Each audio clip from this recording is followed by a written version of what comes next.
An alien aircraft approaches a spaceship. A little girl runs into a room and shuts the door behind her. Moments later, her father arrives and begins pounding on it. As she stands there, unsure of what to do, her mother's face appears on a screen and tells her not to open the door. Papa kennt die Regeln. Wenn die Türen zu sind, darf man sie nicht wieder öffnen. She then hears a low, animal-like growl as her father is killed. Her mother, trying to stay calm, tells her how brave and courageous she is, but she too is killed. The little girl, Olivia, leans against the wall and begins to sob, scared and heartbroken.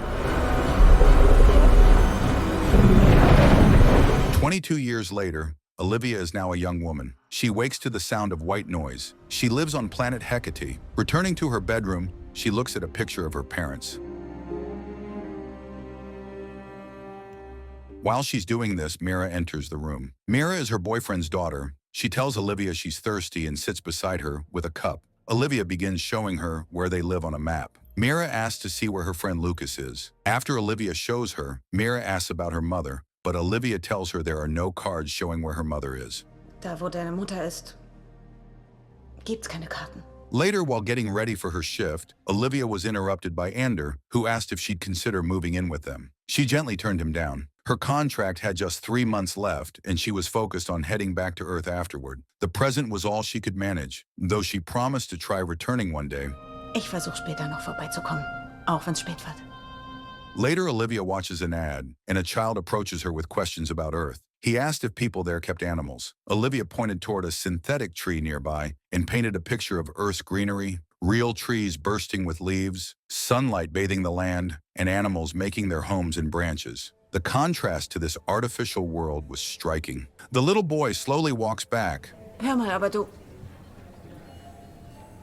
Olivia goes to the control room and finds Arlo. She asks about boxes that are sitting on the table, and he tells her about an upcoming installation. Neue Geräte, die sie installieren wollen. Überwachungskameras, Computer. Their conversation was cut short by a call from Mira, who sounded uneasy. Mira wanted Olivia to either move in with them or take everyone back to Earth. Olivia reassured her, explaining again that her return to Earth was non-negotiable. She tried to encourage Mira to be strong. Before they could finish, the line dropped. Das darfst du nie vergessen. Aber... After the phone call, Olivia and Arlo start to argue about this. She tells him she made everything clear from the start, and Arlo argues, saying Ander was born here and he won't understand what she is saying. He also adds Earth is not ideal to live on either, especially if she doesn't have money. Danke, dass du mich daran erinnerst. Wirklich sehr nett von dir. And then the alarm blared. A sudden explosion shook the base. Arlo suggests sending out a warning. As panic rose, Arlo expressed concern for the casualties. Olivia reminded him that getting attached could cost him his job. Cold or calculated, it didn't matter. They had to contain the situation. Aber wir müssen ihn doch... Verstehst du das oder verstehst du das nicht? Since the cameras were down, they couldn't see the source of the problem. Olivia goes out to investigate. Sitting alone, Arlo noticed something strange, an alien vessel hovering nearby. Olivia joined him. They quickly restricted access to Sector 5, the ship's landing site, but when they checked the live feeds, everything had gone dark. Switching to ID tracking, they saw a trail of bodies. Olivia immediately ordered a full lockdown. She sends out a warning urging everyone to run to the nearest shelter. Dringende Warnung. Feindliche Eindringlinge in der Kolonie. She then called Mira, urging her to take shelter in Sector 2. Not long after, Ander called. She warned him of the attack and told him to head to safety in the same sector. Ich hab's ja gleich gefuckt! Ander, kannst du mich hören? Mein Bildschirm funktioniert auch! Despite the security gate being almost impenetrable, the attackers managed to break through from Sector 5. Olivia and Arlo were stunned. No human could have pulled that off. Olivia said what they were both thinking. These things weren't human. She broadcasted new instructions. People in sectors 1 through 3 were to run to Shelter 2. Those in 4 and 5 were to move to Shelter 1. Everyone had to stay hidden until further notice. Jorge, however, had other ideas. He wanted to mount a defense. Arlo, recognizing the attackers weren't human and that Jorge's group had no weapons, suggested retreat. Wir haben mehr als genug. 2 Äxte, einen Spaten. Jorge! Olivia hesitated. Maybe a fight could delay the enemy and give others time to escape. Jorge refused to back down. With no other choice, Arlo starts directing him. The outcome was swift and brutal. He and his team didn't stand a chance. Back at the control room, Arlo pleaded with Olivia to let more people in. She refused, bound by protocol. When he tried to force the door, she locked him out using the system. Then came a noise, inhuman and blood-curdling. Both of them froze. Soon after, cries for help echoed from outside. The screams faded, one by one, until silence returned. They go back to work and Arlo notices that everyone in the fire department is dead. Olivia acts fast. She suggests closing all the shelters. Arlo reminds her there are people outside, but she thinks it is better to save some than to lose all. She tells Arlo to seal the gate at Shelter 1 while she locks down Shelter 2, watching as Mara finally reaches safety.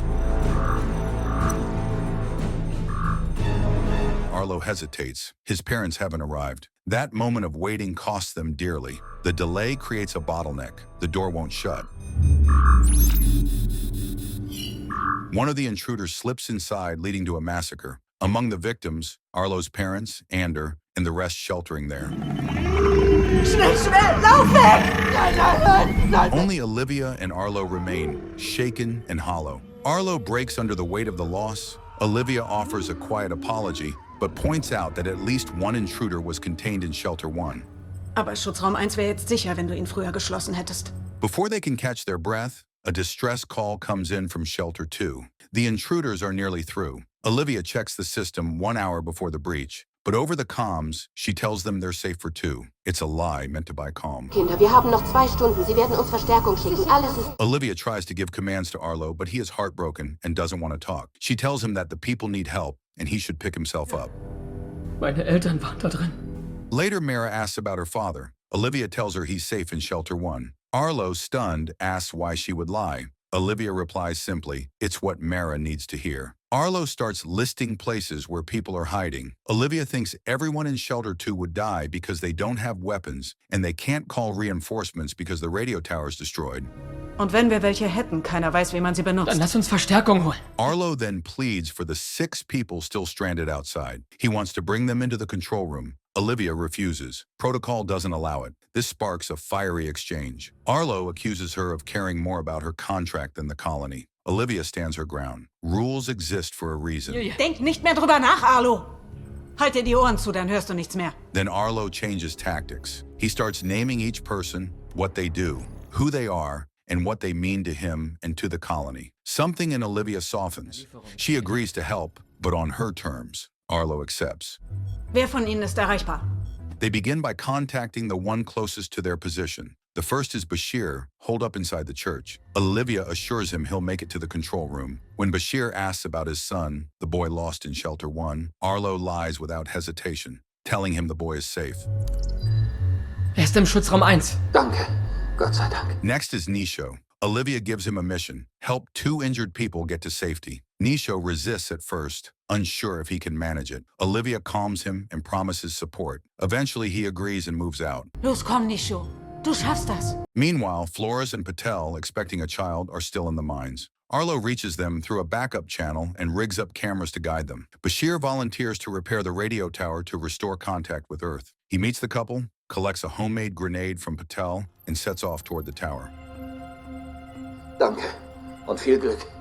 While Bashir moves, Olivia guides Flores to the control room. Patel stays behind, preparing more explosives in case the intruders breach again. Nisho finds the injured Camilo and Lupe. Their condition is worse than expected. They won't survive the trip. Olivia instructs Nisho to stay with them and wait. Was? But then the unthinkable happens. An intruder heads straight for Bashir. Bashir? Olivia has no good options. She orders Nisho to leave the injured behind and run, drawing the creature away. The plan works. Nisho lures the intruder off course, sacrificing himself so Bashir can finish the climb. Bashir reaches the tower. Flores makes it to the control room, where Olivia opens the door and lets her in. Olivia tries to explain to Arlo that leadership sometimes demands impossible choices. But Arlo doesn't want to hear it. He tells her of a previous incident where people in the control room saved a lot of people. He also wanted to be like that, to protect people, not use them as bait.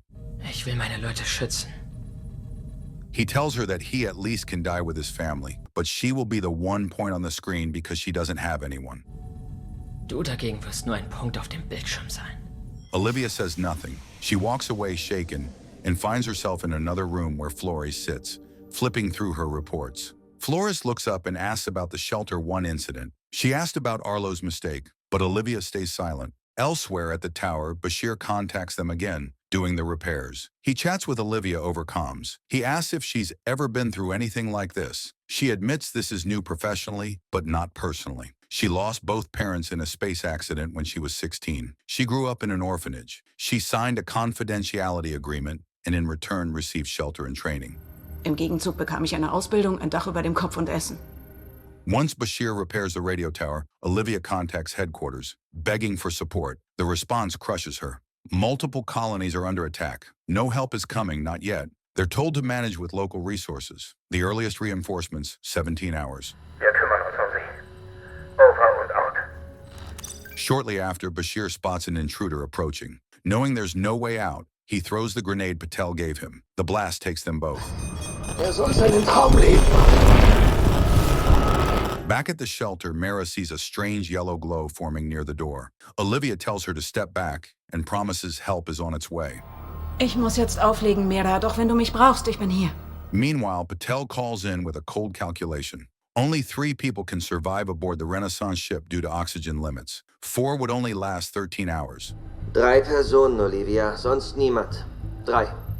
Flores suggests leaving Arlo behind. A tense argument breaks out. Patel and Flores back the plan. Olivia stands firm. Arlo risked everything for them. Flores doesn't wait for a vote. She attacks Arlo to stop him from interfering. Hey, warte! Halt die Klappe! Olivia set a timer to release the intruder, still trapped in Shelter 1. The resulting noise would bring it straight to Patel. Olivia warns her, but Flores ignores the threat. Flores then forces Olivia to open the door. She complies. A fight between Arlo and Flores starts. The intruder storms in, and so does Patel. Flores tries to fight, but her shot fails. The creature kills her. Patel follows, armed with another explosive, but he too falls. Olivia locks herself in an adjacent room with the explosive and braces for what's next. The intruder breaks through. Just as it's about to kill her, Arlo, still bleeding, returns and opens fire. Distracted, the creature turns toward him. Olivia grabs the explosive and throws it. The blast rips through the room, killing the monster. They barely have time to recover. Olivia tries to tend to Arlo's wounds, but he was badly injured. He made her promise that she would save everyone. As they talk, another intruder appears. Olivia stays still, using white noise to calm herself, and notices it throws the creature off. But the alien quickly smashes the device. Knowing they're out of time, Arlo tells her to go and save whoever's left. Then he steps forward, sacrificing himself to buy her that chance. Olivia survives, but she carries the weight of his choice. Wounded, she limps to the hangar. Another intruder appears, attacking her before she can reach safety. With the last of her strength, she fights back, wrestles free, and detonates the final explosive. The creature is blown apart. Olivia lives, barely. As Olivia is about to escape, something stops her. Memories of Ander and Mira, then the promise she made to Arlo. She turns around, then Mara calls. Olivia answers with steady resolve. She promises to find her, to show her that there's still wonder out there, other worlds and new beginnings. Ich habe woanders eins gefunden. Then she heads toward Shelter 2. Once inside, Olivia uses white noise to disorient the intruders, sneaking between them to plant the final set of explosives. She's nearly out when her comms light up. Headquarters is finally sending help, but the noise draws one of the creatures toward her. It lunges. Olivia barely manages to detonate the charge in time. The blast shakes the entire shelter. Moments later, the rescue team arrives, guiding the survivors to the evacuation ship. As Mara boards, she asks about Shelter 1 and is told no one survived. Los, Mädchen, bleib bei den anderen und geh nicht vom Weg ab. She stumbles back into the dust and debris, searching. On the ground, she finds a photograph, an old, faded image of Olivia as a child. She tells a man from the rescue team that Olivia must be near here. They start looking for her together. Olivia! Olivia! Nearby, something moves. It's Olivia, broken, bruised, but breathing. Mira calls her name through tears. Olivia stirs, eyes fluttering open. They lock eyes. Without words, they pull each other close, holding on as if nothing else matters. A medical team is called to save Olivia. The ordeal finally over.